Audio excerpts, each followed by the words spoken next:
जब तेरा शरीर जो चारों गति में मिलता है, लेकिन जब तेरी दृष्टि और उपयोग ने ज्ञायक को ग्रहण किया, तब तुझे प्रतीत में आएगा, श्रद्धान में आएगा और ज्ञान उपयोग ज्ञायक को ऐसा जानेगा कि मेरा ज्ञायक भाव कर्म, द्रव्य कर्म, नो कर्म से बंधा हुआ नहीं है। आचार्य भगवान ज्ञायक पर दृष्टि और ज्ञान उपयोग रख के पूज्य गुरुदेव और माताजी ज्ञायक पर दृष्टि और उपयोग रख के शुद्धने के विषयभूत ज्ञायक का वर्णन करते हैं कि ज्ञायक कभी भाव कर्म, द्रव्य कर्म, नो कर्म से बंधा हुआ नहीं है। अब अस्पृष्ट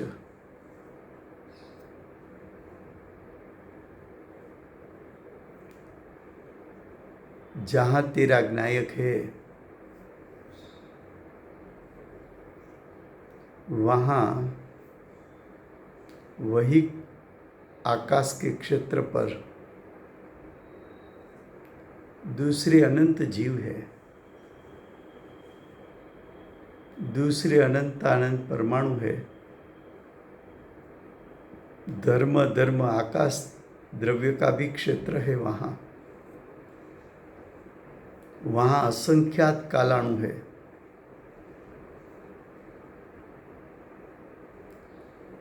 तेरा ज्ञायक, दूसरे अनंत जीव और 5 अजीव द्रव्य एक क्षेत्रावगा संबंध में होने पर भी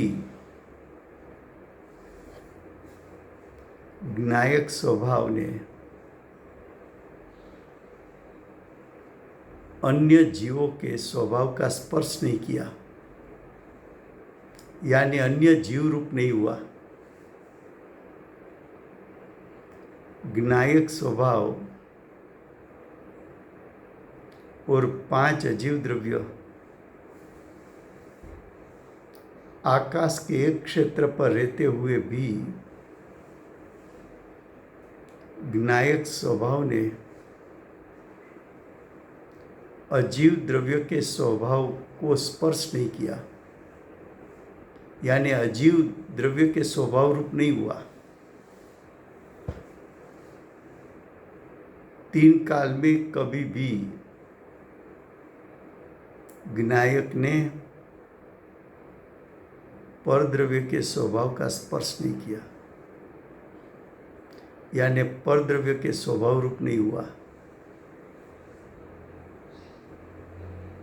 उसको अस्पृष्ट कहने में आता है। फिर से गुजराती में,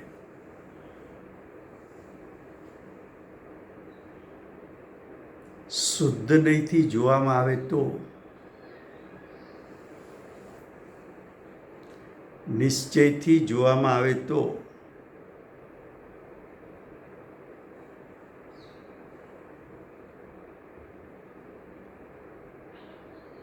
દ્રષ્ટિ અને ઉપયોગને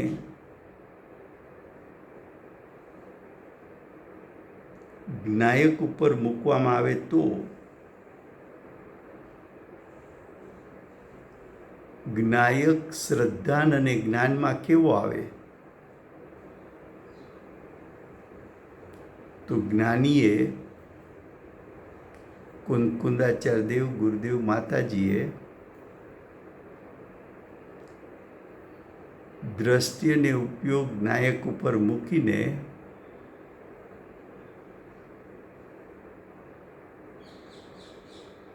શ્રદ્ધાન અને જ્ઞાનમાં જ્ઞાયક કેવો આવ્યો એના સ્વરૂપનું વર્ણન કર્યું। એમાં એમ કહે છે કે મારો જ્ઞાયક છે ત્યાં એ જ આકાશના ક્ષેત્રે, એ જ લોકાકાશના ક્ષેત્રે, એક ક્ષેત્રાવગા સંબંધમાં બીજા અનંત જીવ છે. એમની પાસે પણ પોતપોતાના જ્ઞાયક સ્વભાવ છે.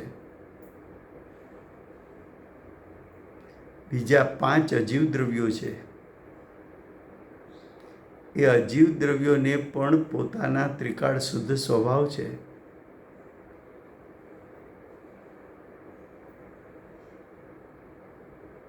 પણ એક ક્ષેત્રાવગા સંબંધમાં રહેવા છતાં,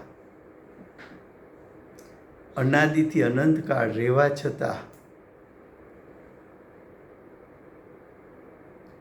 મારો જ્ઞાયક સ્વભાવ અન્ય અનંત જીવોના જ્ઞાયક સ્વભાવને સ્પર્શ કર્યો નથી, એમાં ભળી ગયો નથી, કે પરજીવોના જ્ઞાયક સ્વભાવ મારામાં પ્રવેશ કરી શક્યા નથી. મારો જ્ઞાયક શીલબદ્ધ છે, અભેદ છે, અખંડ છે, એકરૂપ છે.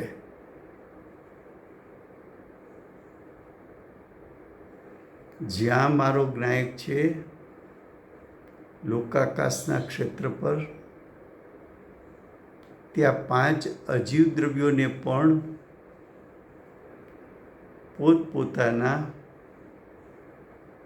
ત્રિકાળ શુદ્ધ સ્વભાવ છે. પણ એ અજીવ સ્વભાવો અજીવ સ્વભાવરૂપ છે. જ્ઞાયક સ્વભાવ રૂપ છે. જ્ઞાયક સ્વભાવ 5 અજીવ દ્રવ્યોના એક ક્ષેત્રાવગા સંબંધના કાળે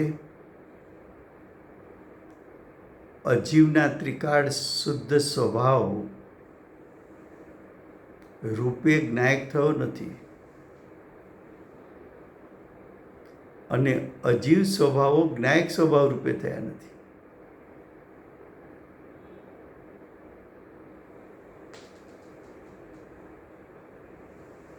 હવે આગળ કહે છે, નિશ્ચયથી અનન્ય.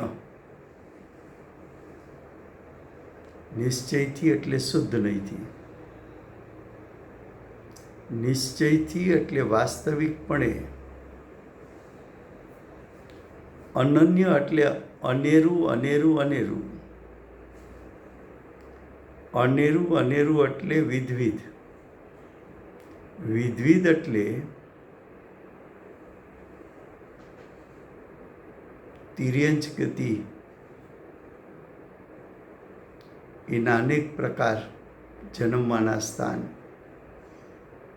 એકેન્દ્રીયથી પંચેન્દ્રિય સંજ્ઞી સુધીના, અને એકેન્દ્રીયથી પંચેન્દ્રિય સુધીના ભિન્ન ભિન્ન શરીર,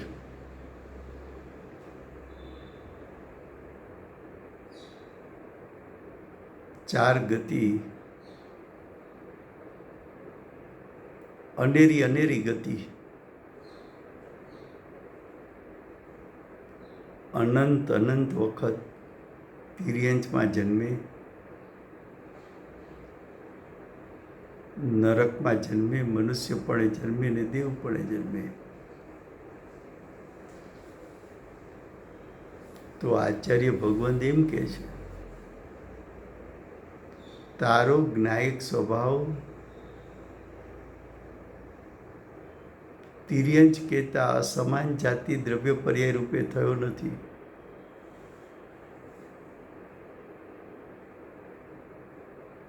જ્યારે જ્ઞાનીએ પોતાની દ્રષ્ટિ અને ઉપયોગ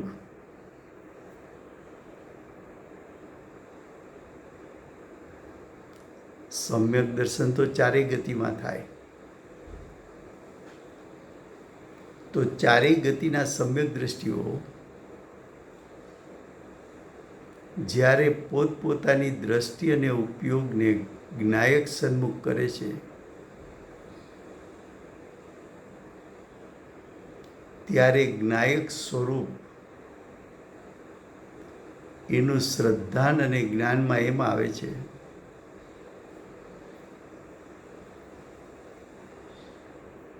શ્રદ્ધાન અને જ્ઞાનમાં એમ આવે છે કે મારો જ્ઞાયક સ્વભાવ